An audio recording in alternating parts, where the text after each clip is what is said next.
창세기 15장 1절에서 6절 말씀 되겠습니다. 아브라함이 여호와를 믿으니 여호와께서 이를 그의 의로 여기시고. 아멘. 요즘 넷플릭스가 기독교를 때리면서 돈을 많이 벌고 있죠. 지난 28일 공개된 넷플릭스 드라마 DP 시즌2에 나오는 최고 빌런 악당이 기독교인입니다. 세계적으로 유행시켰던 오징어 게임과 최근 드라마 더 글로리로 이미 많은 재미를 보았던 넷플릭스는 드라마 DP 시즌2에서도 여지없이 우리나라 넷플릭스 순위 1위를 달리며 돈을 끌어모으고 있습니다. 악하게 돈을 벌려면 기독교를 노골적으로 공격하면 됩니다. 공자나 석가를 악당으로 만들면 돈이 안 되지요. 마호메트를 악당으로 만들면 돈도 안 될 뿐더러 오히려 생명의 위협을 받기까지 합니다. 기독교를 공격하면 돈이 됩니다. 다빈치 코드라는 영화를 보셨나요? 다빈치 코드가 유행했을 때 제가 청년들에게 이런 영화는 제발 보지 말라고 했습니다. 그 이유의 첫 번째는 내용이 없고 거짓인데다가 기독교를 이용하여 돈을 버는 것이니까 이런 영화를 볼수록 악에 돈을 보태주는 것이고, 더욱 기고만장하여 반기독교 문화를 만들어서 돈을 버는 일에 힘쓸 것이기 때문에 보지 말라고 했던 것입니다. 그런데 우리 청년 중 하나는 제 만류에도 불구하고 다빈치 코드를 무려 서너 번 보았다고 했습니다. 악에게 이용당하는 것이라 했지요. 반기독교 영화나 드라마에 기독교인들이 많이 보고 있다는 것입니다. 왜 그럴까요? 보지 말라고 하면 더 보고자 하는 심리가 있고, 또 어떤 사람은 이해하기 위해서 본다고 말하는데 전혀 볼 가치가 없습니다. 마약을 이해하기 위해서 마약을 맛보아야 하나요? 담배 맛을 보다가 담배의 종이 되지요? 담배와 마약은 쳐다보지도 말아야 하는데 악은 맛보면 악의 종이 됩니다. 메인 빌런으로 등장하는 장군은 예수를 나의 구주 삼고 라는 찬송을 부르는 신실한 신자로 그려지는데, 이 장군은 성경으로 부활을 때리거나 수시로 욕설을 하는 악당이며 교회는 악을 도모하는 장소로 나옵니다. 제가 이 드라마 보고 있을까요? 전혀 안 보았습니다. 인터넷 기사 내용을 정리해서 말씀드리는 것입니다. 왜 기독교인을 추악한 빌런으로 만들까요? 극적 요소를 강하게 하려면은 그걸 아주 드라마틱하게 만들어야 하고, 그러기 위해서 흑백 대비, 선악의 대비를 아주 선명하게 해야 합니다. 소위 콘트라스트를 강하게 해주는 것이죠. 콩쥐는 계모가 고약하면 고약할수록, 신데렐라는 힘들게 고생을 많이 하면 할수록 그 극적 반전의 감동이 더욱더 큽니다. 아주 경건한 위선적인 기독교인 빌런은 많은 대중들에게 극적인 빌미를 제공해주고 있죠. 대중들은 착한 척하는 위선자를 맹공격하는 심리가 아주 강렬합니다. 왜 그런가요? 자기는 착한 일을 하지 못하고 위선적인 일을 하는 대중의 이미지가 거기에 반영되어 있고 자기 마음속에서 공진하고 있기 때문입니다. 사람들 스스로는 대단히 착하고 의롭다고 생각하는데 악에 대해서 싸우려는 의지는 없고 착한 일을 하지도 않지요. 그런데 착하다고 생각했던 사람이 위선적으로 악한 일을 행하고 있다는 것을 알면은 아주 분노하며 폭발하고 강하게 응징하고자 합니다. 그렇기 때문에 드라마를 통해서 대리만족을 하고 쾌감을 즐기고 있는 것이죠. 그걸 만든 작자는 돈이 되는 겁니다. 그래서 모범적으로 신앙생활을 하는 기독교인을 빌런으로 만드는 것이 탁월한 계략이 되는 것이죠. 사실 이는 아주 사악한 일입니다.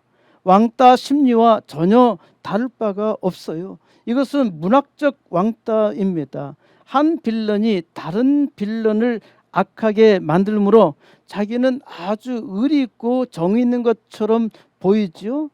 좌파가 세상을 악하게 바꾸는 전략도 이와 똑같습니다. 기독교를 사회 악으로 규정하게 만들므로 기독교가 아닌 자들은 위선적이지도 않고 오히려 정의 높다는 것입니다. 제가 아주 지나치게 말하고 있나요? 코로나가 처음 난무하기 시작했을 때 교회는 사회적 공격의 대상이었습니다. 신천지는 그 기괴한 모임 형태로 코로나를 증폭시켰고 사회적 비난은 강하게 교회를 압박했죠. 교회는 스스로 예배 모임을 자제하고 폐쇄하기까지 했습니다. 그러다가 어느 교회에서 코로나가 발생하기만 하면 언론은 특종을 잡은 듯 떠들어댔고 순진한 대중은 모두 다 교회를 비난했지요.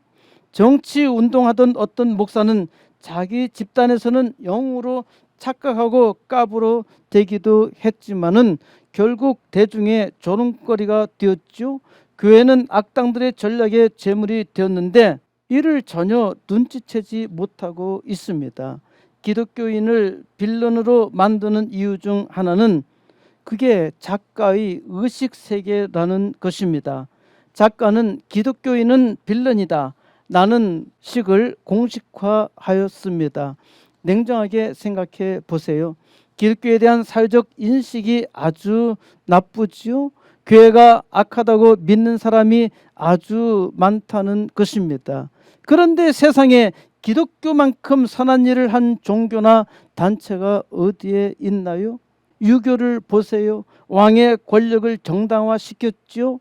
불교는 염세주의 자기중심적 세계를 만들어 사람들을 가난하게 했죠. 이슬람교는 종교 전쟁을 지금까지도 하고 있습니다. 그런데 기독교는 세상을 바꿨습니다. 세상에 자유와 번영을 가져오게 한 것은 기독교입니다. 자본주의 사상도 기독교에서 나왔고 공산주의 사상도 기독교의 사생아였습니다. 이는 하나님을 바르게 믿지 못하면 정반대의 일을 한다는 것입니다. 바로 기독교인 빌런이 세상을 악하게 만드는 것입니다. 교회 안에도 이단자가 있는 것처럼 신앙의 이단인 것이죠. 어떻게 교회가 악하게 될 수 있나요? 모든 사람이 빌런입니다. 모든 사람이 악당이란 말입니다. 그러니까 교인들도 악당이고 악한 일을 할 수 있지요. 유독 기독교인만을 빌런으로 만든 것은 사악한 자들의 비즈니스일 뿐입니다.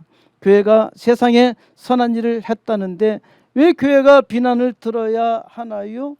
모든 사람이 빌런입니다. 사람이 악함으로 교회를 비난합니다. 무엇보다도 사탄이 교회를 공격합니다. 공산주의나 불교나 유교나 이슬람교나 어느 이념도 교회보다 더 공격받은 것은 아무것도 없죠. 세계 4대 성인이라 불리는 사람 중에서 유독 예수만이 아주 큰 공격을 받아왔습니다. 예수는 흉악한 죄인으로 십자가에서 죽었는데 지금도 죽고 있지요. 그런데 아주 놀라운 일은 세계에서 예수를 추종하고 하나님의 아들로 믿는 사람들이 가장 많다는 것입니다. 참으로 기이한 일이죠. 세상에 사람들이 사용하는 말 중에서 가장 난해한 용어가 의가 아닌가 합니다.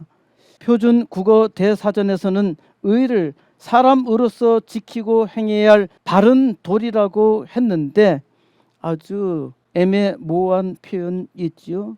의를 장황하게 표현하고 있는데 세계 최고의 글자라고 자랑하면서 우리는 우리말 국어사전 하나 제대로 가지고 있지 않다는 것은 매우 애석한 일입니다. 의를 한자어 그대로 보면은 옳음, 올바름이라고 하잖아요. 한영 사전을 찾아보니까 의는 저스티스와 라이처스니스 이 두 개가 뜨더라고요. 저스티스는 정의라 번역되는 단어이고 의라고 할 수 있는 것은 라이처스니스입니다. 라이트니스, 라이트 오름, 라이트에다가 니스를 붙인 라이트니스가 아니라 라이치어스니스라고 왜 말할까요? 사람은 의를 완벽하게 행할 수 없습니다. 완벽한 의는 법적 기준을 완전히 충족시키는 것입니다. just는 꼭 정확하게 딱 맞는 것을 말하는데 이것의 명사형이 justice, 정의 있죠. 이 조건에 딱 맞게 하는 것이 right입니다. righteous는 right가 아니고 그 주변 있죠. 10점짜리 양공 표지판에 10점 중에 정중앙이 just라고 하면은 10점이 right인 것이고 그 근처까지가 right인 것이고 8, 9점 정도는 righteous입니다. 사람이 다 의이기를 원하지만은 의인은 아무도 없습니다. 8점짜리 의인도 없어요. 사람의 의라는 것은 1점도 어렵습니다. 시편 14편 1절에서 어리석은 자는 그의 마음에 이르기를 하나님이 없다 하는도다. 그들은 부패하고 그 행실이 가증하니 선을 행하는 자가 없도다.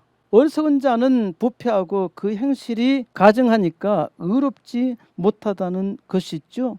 어리석은 자가 그렇다는 말이 아닌가요? 2절을 보면은 여호와께서 하늘에서 인생을 굽어 살피사 지각이 있어 하나님을 찾는 자가 있는가 보려 하신즉 다 치우쳐 함께 더러운 자가 되고 선을 행하는 자가 없으니 하나도 없도다. 여호와 하나님께서 하늘에서 모든 인생을 굽어 살펴보니까 다 더러운 자가 되고 선을 행하는 자가 하나도 없다는 것입니다. 그러니까 어리석은 자에게 한 말이 아니고 사람이 다 어리석다는 말이죠. 사람이 어리석으니까 의를 알지도 못할 뿐더러 의를 행하지도 못합니다. 우리 중에 아무도 의인이 없는데 그러면 우리가 어떻게 해야 하나요? 의롭지 아니하기 때문에 세상에 살아가야 할 이유도 없는 것이죠. 참으로 절망적 아닌가요?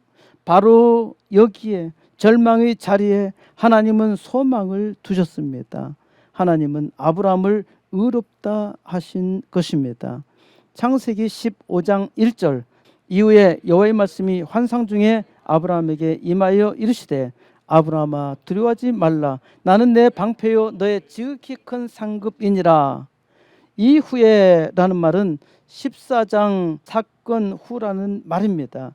14장에서 메소포타미아 가나안 침략 전쟁이 있었는데 이 침략 전쟁의 주축국인 고 페르시아 제국 엘람으로 나오죠. 엘람왕 그돌라오멜이 전쟁에서 승리하여 돌아가던 중에 시리아의 다마스커스에서 아브라함이 318명의 용사와 함께 밤에 습격합니다. 그래서 끌려가던 포로와 조카 롯을 구출해 내었습니다. 아브라함의 승리를 환영하러 나온 살렘왕 멜기세덱은 아브라함을 축복했지요. 아브라함이 하나님의 은혜에 감사 찬송하며 살고 있을 때 하나님의 말씀이 환상 중에 아브라함에게 임하였습니다. 환상은 비전이라고 했지요. 비전은 초월적인 현상입니다. 때로는 꿈으로 나타나기도 하고 눈에 보이는 환상으로 나타나기도 하는 비전은 하나님이 보여주시는 계시입니다. 하나님이 가나안 전쟁 때에 나타나시지 않으시고 또 아브라함이 페르시아 정규 군대와 싸울 때에도 아무 말씀도 하지 않으시다가 아브라함이 318명의 용사와 함께 밤에 기습 공격하여서 포로와 조카 롯을 구했는데 아브라함이 승리하고 난 후에 하나님이 비전으로 나타나셔서 말씀하시는 것입니다. 모든 일이 다 종료되고 나서 이제 편안히 쉬고 있을 때 하나님이 나타나셔서 비전으로 말씀하십니다. 아브라함아 두려워하지 말라 나는 내 방패요 너의 지극히 큰 상급이니라. 아브라함이 두려워하고 있었나요? 아브라함이 전쟁을 승리로 이끌었는데 두려워할 것이 무엇이 있나요? 하지만 두려워하지 않는 사람은 아무도 없어요. 더욱이 하나님 앞에서 두려워하지 않는 사람은 하나도 없습니다. 사람이 죄인이니까 하나님이 두려운 것이죠. 그래서 하나님은 아브라함에게 나타나시며 먼저 두려워하지 말라 하신 것입니다. 너는 전혀 두려워할 필요가 없어. 이제 내 말을 들어. 나는 내 방패요 너의 지극히 큰 상급이니라. 방패가 무엇인가요? 수비용 무기 있지요. 하나님께서 막아주시겠다는 것입니다. 상급이 무엇인가요? 하나님이 상을 주시는 분이라는 말이지요. 오직 하나님만이 사람을 축복하시는 분이라는 것입니다. 아브라함이 모든 상황을 종료한 후에 하나님이 나타나셔서 나는 내 방패야. 그리고 나는 너에게 상급을 주는 하나님이야 라고 말씀하셨는데, 이 하나님 말씀이 아브라함에게 얼마나 생뚱맞게 들렸겠습니까? 그래서 아브라함은 하나님께 이렇게 묻습니다. 2절 아브라함이 이르되 주 여호와여 무엇을 내게 주시려 하나이까? 나는 자식이 없사오니 나의 상속자는 이 다마스커스 사람 엘리에셀이니 있다. 뭔가 느낌이 오나요? 아마도 아브라함은 열을 많이 받았나 봅니다. 주 여호와여, 주는 주인이라는 말이 있죠. 만물의 주인이신 여호와 하나님이시여.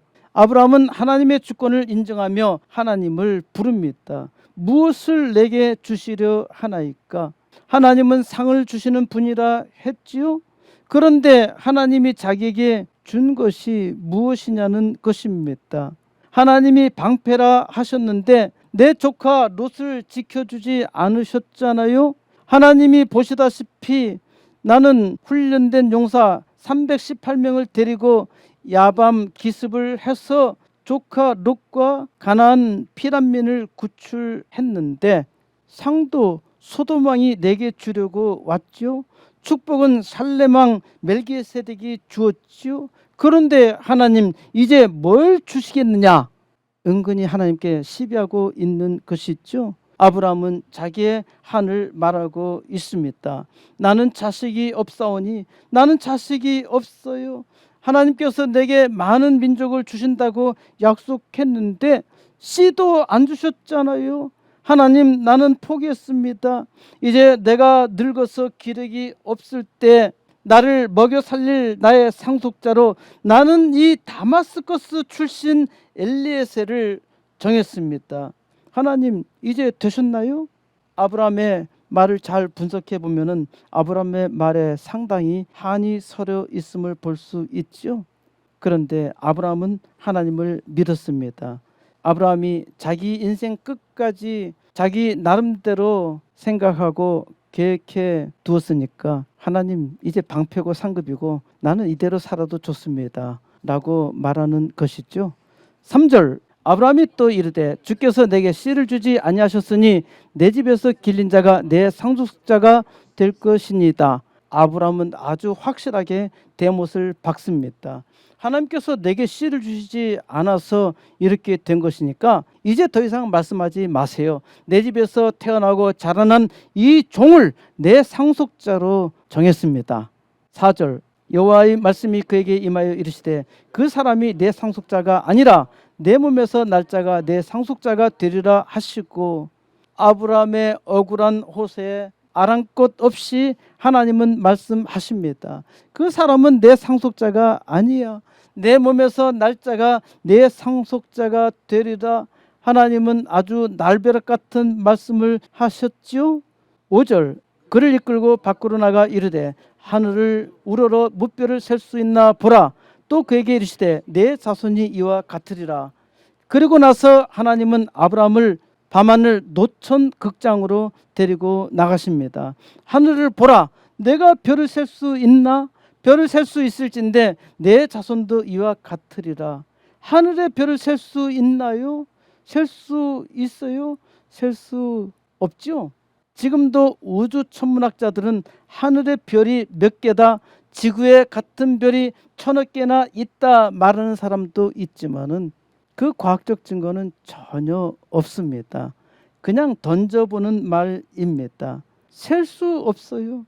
지구와 같은 별이 무슨 1000억 개가 있어? 수많은 별 중에 지구는 단 하나뿐입니다. 세계 역사 기록 중에서 가장 똑똑하다는 스티븐 호킹은 시간의 역사라는 책에서 아브라함이 당시에 볼 수 있는 별은 4000여 개였다고 말합니다. 스티븐 호킹은 이 말로 기독교를 내리까는데 로마 카톨릭 교황은 호킹에게 타협하자고 제의했지만은 호킹은 아랑곳 없이 교황이 한 말까지 자기 책에 기록하고 있습니다. 교황 완전히 우사가 되었지요.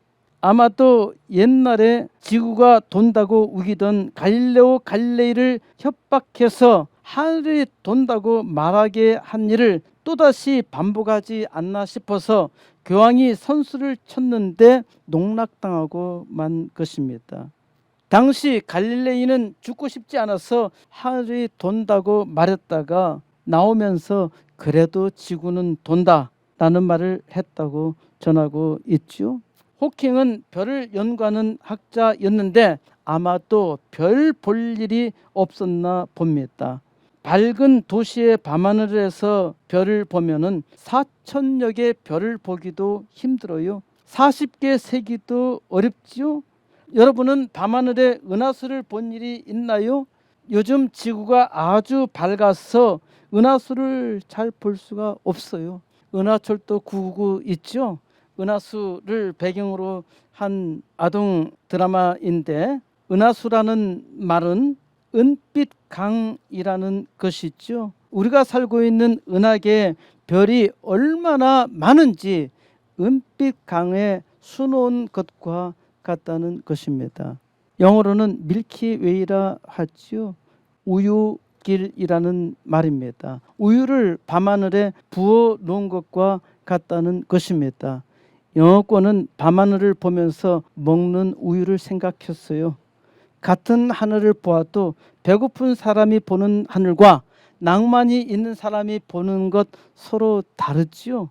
우리는 은하수라고 저 하늘에 은빛 찬란한 강이 흐르고 있다고 보는데 어떻게 보느냐가 그 인생을 만드는 것이니까 아주 중요합니다. 좌우간 은하수의 별을 셀 수 있나요? 이는 바닷가의 모래를 셀 수 있다고 우기는 사람과 다를 바가 없어요. 6절 아브라함이 여호와를 믿으니 여호와께서 이를 그의 의로 여기시고 아브라함이 여호와를 믿었습니다. 아브라함 참으로 단순한 사람 있죠. 좀 전에 있었던 감정이 다 사그러져 버렸고 하나님께서 말씀하시자 즉시 믿는 것입니다. 사실 우리의 믿음도 이와 같죠. 세상에 살면서 일이 잘 풀리지 않고 힘들 때에는 하나님을 찾다가 지치면은 하나님이 계신가 안 계신가 의심하다가 원망까지도 하죠. 그러다가 하나님의 은혜가 넘치면은 그 은혜에 감사하며 하나님을 믿는 믿음에 아주 강한 척합니다. 욥이 지독한 고통 속에서 하나님을 포기하는 원망의 소리를 하다가 하나님이 나타나시자 즉시 모든 불평 사라지고 오히려 하나님을 찬양했지요. 이와 같이 우리의 믿음은 상당히 변덕스럽습니다. 사람의 마음이 그렇죠. 우리가 잠시 좋다가 잠시 싫다가 짜증내다가 좋아하다가 참으로 변덕스럽지요. 그런데 아브라함이 하나님을 믿으니 여기에 놀라운 은혜와 축복이 있습니다. 여호와께서 이를 그의 의로 아브라함의 의로 여기셨다는 것입니다. 이것이 놀라운 일입니다. 이는 단지 놀라운 일이 아니라 인생을 축복해주는 모든 인생을 축복하시는 말씀입니다. 사람은 의롭지 못하며 절대로 의로울 수도 없어요. 사람마다 자기가 의로운 줄 알고 의로운 척하고 있는데 사람은 빌런 범죄형입니다. 하나님께서 항상 은혜를 주셔도 이를 깨닫지 못하고 도리어 원망까지 합니다. 마치 부모가 자식을 위해 헌신하는데 자식이 도리어 부모를 원망하는 것과 같습니다. 이해하기 어려운가요? 어린아이의 일을 생각해 보세요. 아이가 킥보드를 신나게 타고 노는데 부모가 와서 위험하다고 말립니다. 그러면 아이가 어떻게 반응할까요? 알겠어요, 조심할게요 라고 말할 수 있겠지만은 대개는 짜증 내죠. 내가 안전하게 잘 타고 있는데 왜 그러냐고. 얼마 전에 묻지마 사건이 또 발생했죠. 외제차로 난폭하게 몰며 인도에서 사람을 치었습니다. 그 차 주인은 텔레비전에 나오는 사건의 광경을 보면서 누가 내 차를 저렇게 했느냐, 범인 잡았느냐 물었습니다. 바로 그 범인은 마약에 취한 자기 아들이었습니다. 아들을 말린다고 되나요? 오히려 짜증을 내며 사고를 냅니다. 사람은 자기가 의롭다고 생각하나 의로운 사람은 하나도 없어요. 사람은 다 빌런으로 죽어야 마땅한 존재입니다. 하나님께서 이 악당 빌런을 의로 여기신 것입니다. 빌런이 착한 일을 했다고 의롭다 하신 것이 아닙니다. 아브라함이 여호와를 믿으니 바로 이것입니다. 이게 믿음의 신비입니다. 아브라함이 여호와를 믿었다는 것, 그것으로 하나님이 아브라함을 의롭게 여기신 것입니다. 이를 가리켜 칭의라고 하지요. 사람이 의로워서 의인이 된 것이 아니라 하나님이 무조건 의롭다 인정하신 것입니다. 하나님이 의롭다 하시며 의인으로 불러주셨기 때문에 부를 칭의라 합니다. 칭의는 놀라운 구원의 축복입니다. 하나님께서 아브라함의 의를 예수 그리스도를 통해서 나타내셨지요. 그래서 하나님은 예수 믿는 자를 의롭다 하신 것입니다.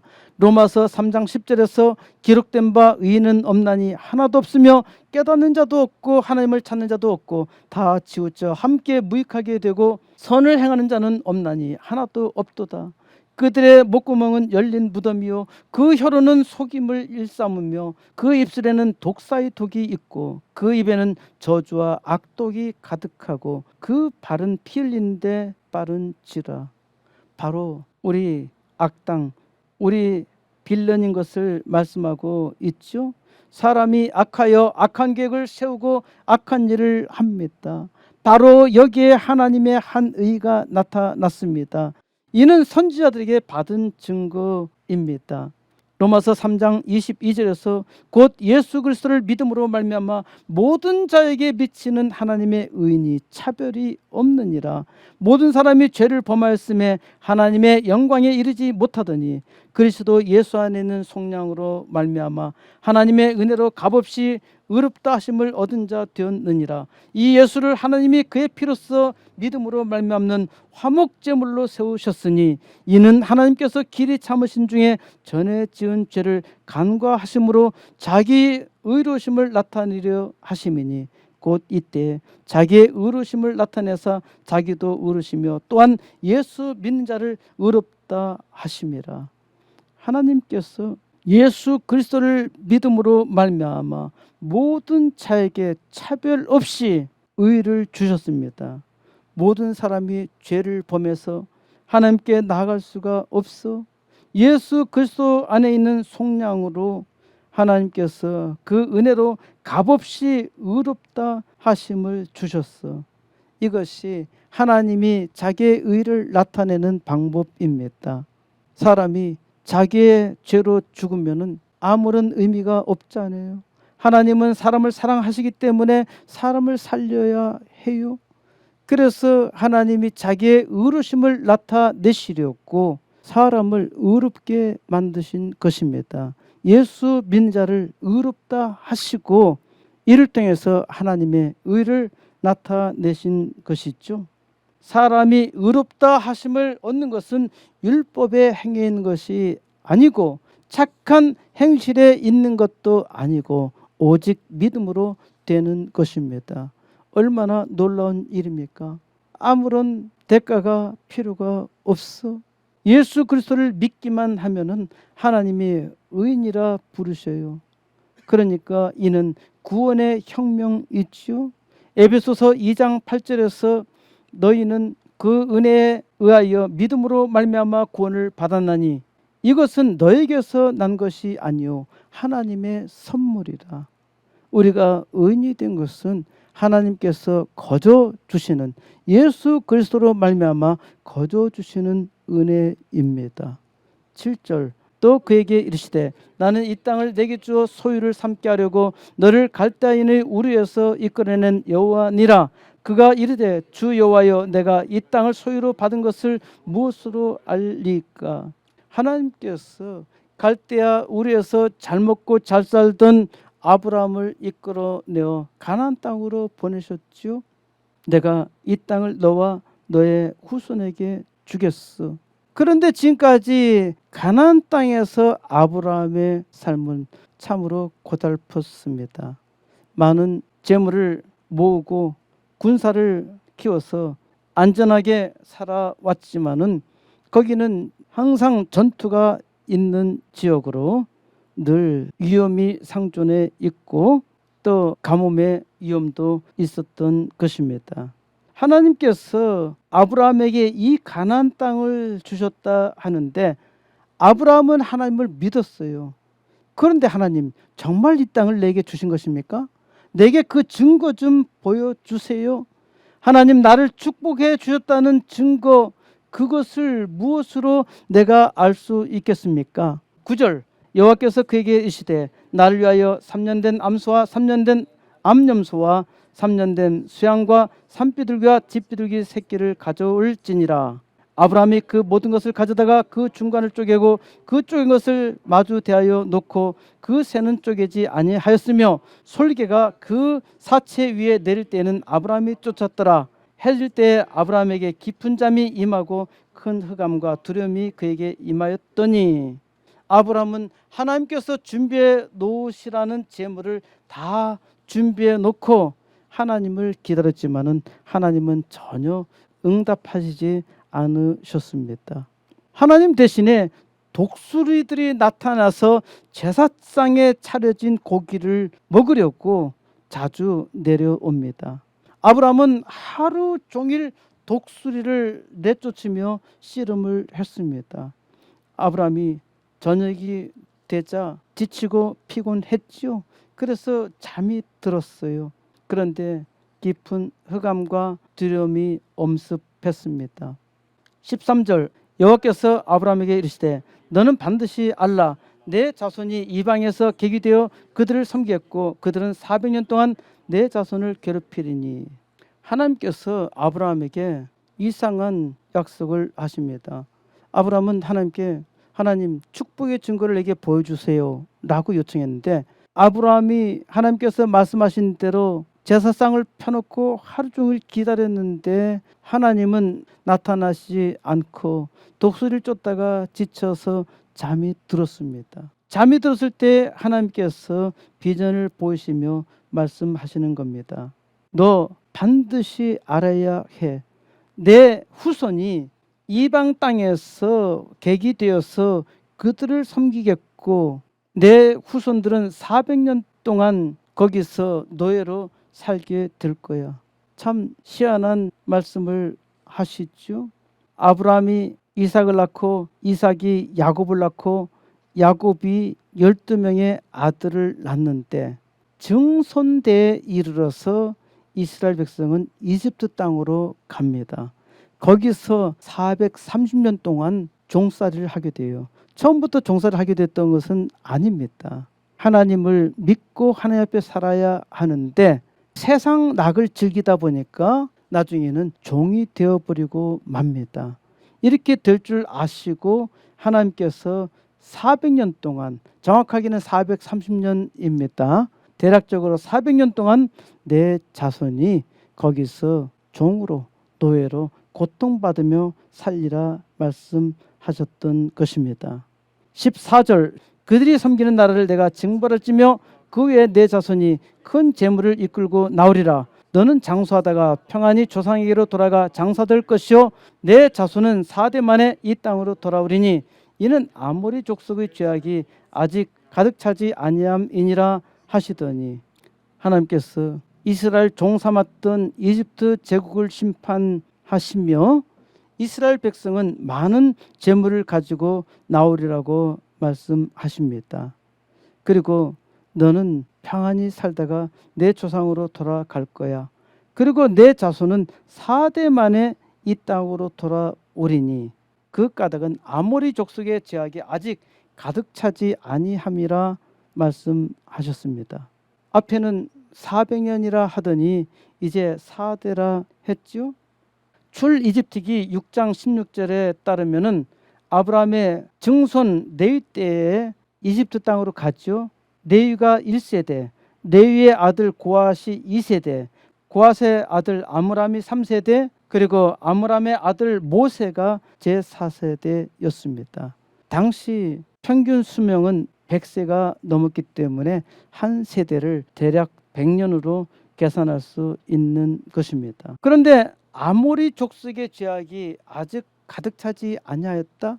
아모리 족속은 가나안 땅을 지배하는 족속이었는데 그 아모리 족속의 죄악이 가득 차지 아니하였다라는 말은 아모리 족속의 죄악에 대해서 하나님께서 심판하지 않으시고 참으신다는 말씀입니다. 하나님께서 아모리 족속을 당장 심판하실 수도 있고 이스라엘 백성을 구원하여 줄 수도 있지만은 사람은 때가 되어야 철이 듭니다. 이집트 땅에서 400년 동안 고난을 받아도 정신을 잘 못 차리는 것이 하나님의 백성입니다. 17절 해가 져서 어두울 때 연기나는 화로가 보이며 타는 횃불이 쪼갠 고기 사이로 지나더라.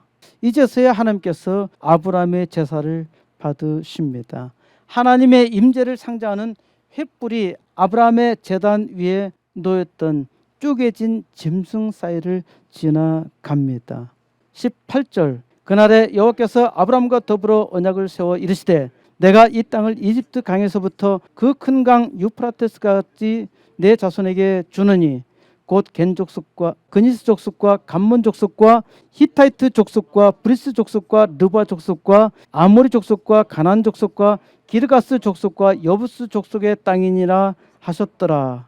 그날에 하나님께서 아브라함과 언약을 세우셨는데 이 언약의 성취는 400년간 이집트에서 그의 후손이 종살이를 한 이후 그리고 광야로 나와 40년이 지나 가나안 땅 정복 사건으로 나타났는데 아브라함은 전혀 상상할 수도 없는 일이었죠. 그런데 아브라함은 선지자였습니다. 하나님께서 알게 하셨기 때문에 아브라함에게 한 약속을 아브라함은 볼 수 있었습니다. 이스라엘은 여호수아 장군의 인도로 가나안 땅을 정복하게 됐죠. 세상에서 비율로 보면 가장 좁은 땅덩어리인데 아주 많은 부족들이 살고 있었죠. 그만큼 좋은 땅덩어리라는 것이고요. 그만큼 호전적인 족속이 살고 있었다는 것입니다. 그런데 하나님께서는 이집트 강에서부터 저 큰 강 메소포타미아의 유프라테스 강까지 주신다고 하셨습니다. 그런데 이스라엘 백성의 가나안 정복의 사건에서 이 땅을 다 받지 못합니다. 하나님께서 주신다고 약속하셨어도 믿음이 없어 받지 못한 것이죠. 이스라엘 백성이 가나안 땅을 정복하긴 했지만은 거기서 천년도 살지 못하고 맙니다. 하나님을 믿는 믿음으로 살아야 하는데 믿음으로 살지 못했기 때문에 가나안 땅에서 축복이 아니라 오히려 고난을 받고 바빌론 제국의 포로로 끌려갔지요. 오늘날에도 이와 다를 바가 없습니다. 하나님의 백성이 믿음으로 살지 못하기 때문에 세상의 수치가 되고 조롱거리가 되고 있지요. 바로 우리 시대에 우리가 하나님의 은혜로 살지 못하면은 교회가 망할 것이고 세상이 망할 것입니다. 그러니까 정신 바짝 차려야 하지요. 이를 그의 의로 여기시고 아브라함이 하나님을 믿으니 이를 그의 의로 여기셨습니다. 하나님을 믿는다는 것이 무엇입니까? 아브라함은 늙었고 그의 아내 사레는 여성으로 생리가 끝나서 아이를 가질 수가 없었습니다. 인간적으로 아브라함은 자기 혈육으로 자기의 대를 잇겠다는 생각을 일찍이 포기하고 있었죠. 아브라함이 전쟁에서 이기고 자기의 역량이 얼마나 큰가 뽐내고 자기의 인생 계획을 완벽하게 끝냈을 때 하나님이 나타나셔서 말씀하십니다. 내 집에서 태어나 자라난 종이 아니라 내 몸에서 난 자가 내 후손이 될 것이다. 그리고 하늘의 별과 같이 많게 해 주시겠다. 아브라함은 하나님이 말씀하시자 그대로 믿었습니다. 하나님 바로 이것을 그의 의로 여기셨지요. 아브라함의 의가 아브라함이 쌓았던 공적에서 온 것이 전혀 아닙니다. 아브라함의 수고와 노력과 아무런 상관이 없어요. 아브라함이 하나님을 믿을 때 하나님이 거저 선물로 의를 주신 것이죠. 아브라함이 하나님을 믿을 때 하나님께서 그 말씀대로 이루십니다. 우리는 우리 믿음의 조상을 아브라함이라고 고백하지요. 지금 세상에서도 수십억의 사람들이 하나님을 믿습니다. 이것이 아브라함이 하나님을 믿은 믿음의 산물이죠. 하늘의 별과 같이 많게 하셨잖아요. 이를 그의 의로 여기시고, 여러분은 예수 그리스도를 믿으십니까? 하나님께서 예수 그리스도를 믿는 것을 의로 여기셨어요. 또한 하나님께서 예수의 이름으로 축복해 주신 것을 믿습니까? 하나님께서 여러분과 함께 하시며 이 시대에 위대한 역사 이루고자 하심을 믿습니까? 하나님을 믿는 믿음이 세상을 능히 이기며 이 땅에서 위대한 역사를 이루게 하십니다. 여러분은 이 시대에 하나님께서 보내신 축복의 선물입니다. 하나님께서 이 시대에 역사적 사명을 주셨음을 믿고 하나님의 위대한 역사 이루시기 바랍니다. 코스모스 교회는 교회 부흥의 사명으로 시작했습니다. 우선 80개 개척교회와 2개의 학교로 시작합니다. 아브라함이 노천 극장에서 별들을 보았는데 하나님은 그 별들에서 후손을 보게 하셨고, 이제 하나님이 보여주신 별들의 비전에서 세계 부흥의 역사를 보시기 바랍니다.